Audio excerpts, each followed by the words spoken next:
Moving on toward the strange attractor at the end of the axis, we finally conclude our journey through space and time at La Grande Arche.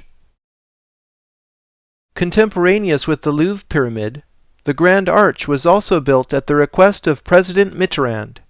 This time Mitterrand held a national design competition, but personally selected architect Johann Otto von Spreckelsen in the end anyway. Unfortunately, Spreckelsen died before the project was completed. The location of the Grand Arch has a special relationship to the Arc de Triomphe, the Luxor obelisk, and the Arc de Triomphe du Carrousel. All four monuments are spaced in such a way to create this approximate doubling pattern, suggesting musical octaves. In addition, the Arc de Triomphe is roughly double the size of the Arc de Triomphe du Carrousel, and the Grand Arch is about double the size of the Arc de Triomphe. In the scaling of these three arches, I see three stargates representing the human, planetary, and stellar bodies, just as we saw symbolized with cubes in London and DC. Notre Dame Cathedral fits perfectly inside the Grand Arch. I'm guessing this is no accident. A tune in 3 octaves, if you will. I call it the Symphony of the Stargates. The dimensions of the monumental structure are cubic, with edge length measuring approximately 110 meters, or 360 feet. Researcher Jim Allison realized that 360 feet is also precisely equal to 210 Egyptian royal cubits, and I see that the office windows inside the arch are arranged in groups of 210, providing validation of this metrology. The exterior side's symbolic measure depicts 22/7 in meters. 22/7 is, of course, an approximation of pi. 12 columns internally support the structure, and a zodiac is literally depicted in the basement floor, making the arch yet another form of sun worship. The sides of the monumental arch actually contain some 40,000 square meters of office space. Multi-purpose rooms in the basement measure 400 square meters each. These numbers got me thinking. 40,000 and 400 are very interesting numbers. To appreciate this, let's start with the metric system. The metric system was originally defined by measuring the Earth. The original prime meridian passed through the Paris Observatory and continued all the way around the Earth. This circumference was defined as 40,000 kilometers in the 18th century, and this served to define the metric system. There are 121 documented bronze medallions marked Arago after the French astronomer embedded in streets and sidewalks in a line crossing Paris. These medallions mark the line of the Paris prime meridian that was used in France for 200 years. This line touches the corner of one of the Louvre's satellite pyramids. Perhaps this is why the smaller pyramids are there. The meter is the basic unit of length in science today. The meter's definition moved from being based in earth measure to a prototype bar to being circularly defined in terms of the speed of light, which is itself measured in meters per second. Christopher Knight and Alan Butler's book, Who Built the Moon, is really an eye-opener. Although I don't agree with their thesis that the moon is an artificial satellite, they have discovered numbers relating Sun, Moon, and Earth that are too perfect to be the product of random chance. For example, consider a solar eclipse. When one happens, the moon completely covers the sun disk. The only reason this can occur so precisely is because the moon is exactly 400 times smaller than the sun, and happens to be 400 times closer than the sun during the eclipse. The Earth also turns 400 times faster than the moon. The odds of these three seemingly unrelated characteristics would all converge on the number 400 is literally astronomical. As I already mentioned, the axe historique is aligned with the heliacal rising of Sirius, known as the Star of Isis, but the Grand Arch is turned approximately 6 degrees with respect to this axis. This is, of course, no accident. Everything has a purpose. Can you imagine the mind-boggling planning that went into the Grand Arch alone? Groundbreaking architectural design that ties together layer upon layer of hidden symbolism, completing the hermetic masterpiece that is Paris. Jim Allison has found what the Grand Arch is pointing to. Are you ready for this? It points to the birthplace of Isis in Dendera, Egypt. This tiny, unassuming temple out and back of the larger Hathor temple is known as the traditional birthplace of Isis. The location of the small cube within the larger enclosure matches the azimuth where the Grand Arch is facing. Remember that the heliacal rising of Sirius was the basis of the ancient Egyptian calendar. Well, here is where all of that started.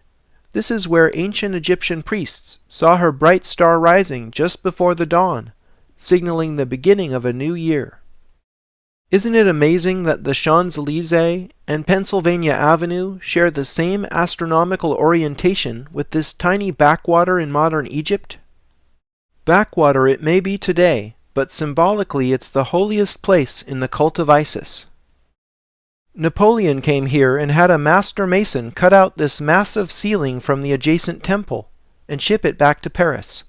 It's called the Dendera Zodiac and is now suspended in the Louvre.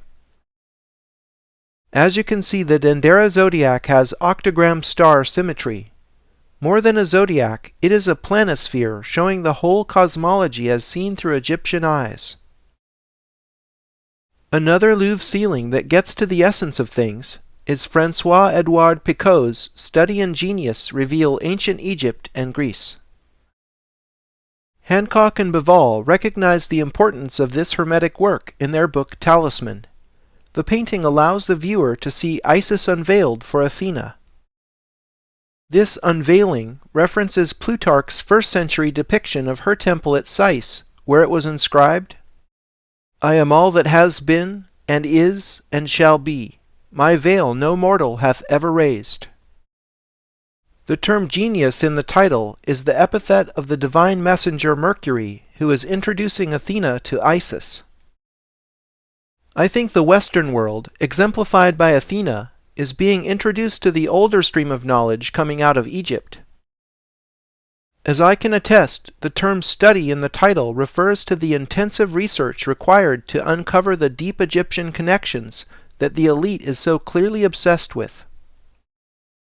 Returning to Paris, let's look at the Grand Arch with fresh eyes.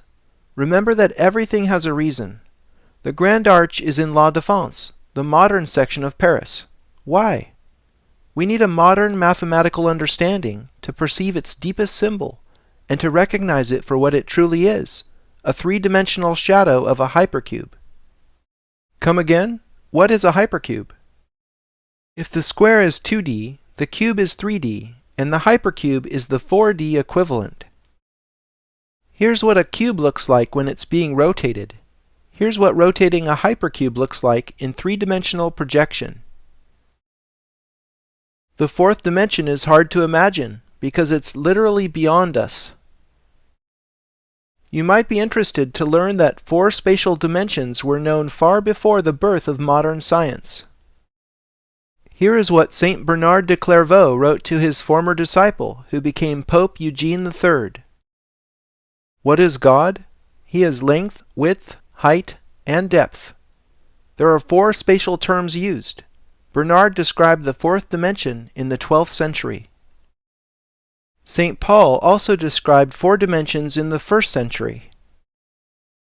That Christ may dwell in your hearts by faith, that ye, being rooted and grounded in love, may be able to comprehend with all saints what is the breadth and length and depth and height, and to know the love of Christ, which passeth knowledge, that ye may be filled with all the fullness of God. 4 centuries before Paul, Plato even described higher dimensional reality in his Allegory of the Cave, which goes something like this.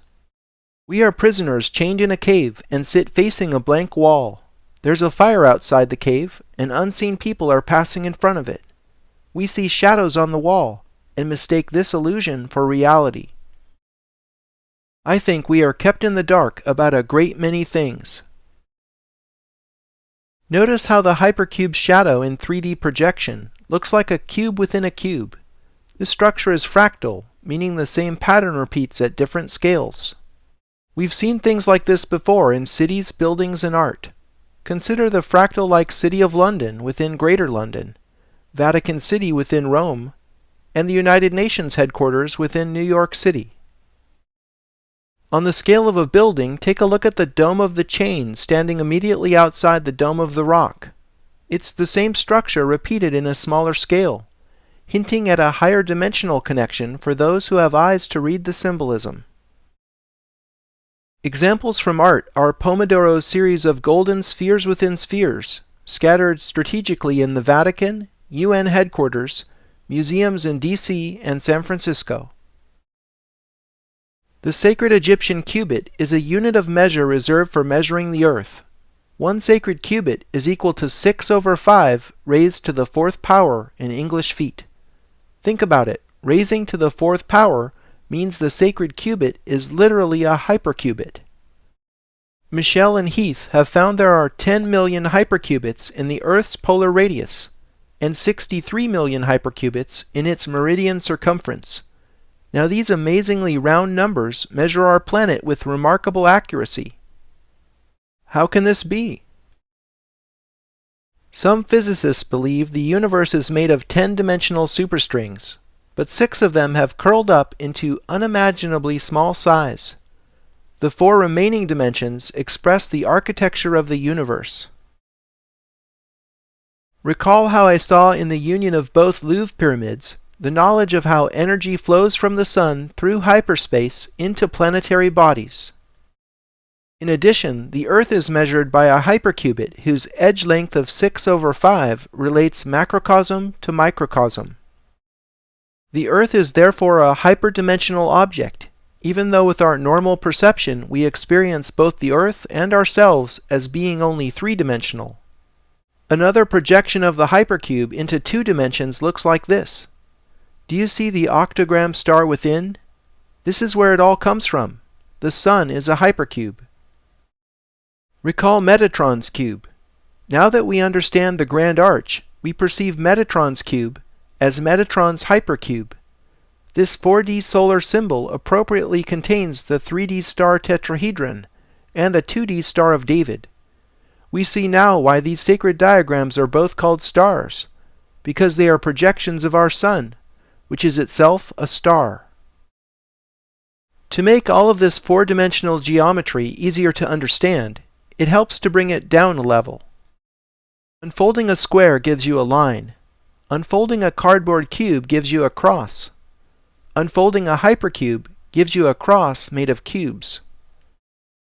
Salvador Dali started with this idea when he painted the Corpus Hypercubus. He depicts the crucifixion, yes, but what is he really saying? Corpus Hypercubus is the ascended body as hypercube. In analytic cubism, the art movement that anticipated Dali's surrealism, Picasso and Braque depicted objects from a multitude of viewpoints in an effort to see all sides at once. Of all the myriad forms in existence, why did they choose a cube to symbolize their art movement? Could these cubists have been privy to secret knowledge that inspired their attempt to paint the 4th dimension? Or did they follow unconscious synchromystic inspiration? Food for thought. So now we have the human body, the Earth, and the Sun symbolized as hypercubes. 3 cubes if you want to use a 3D symbol.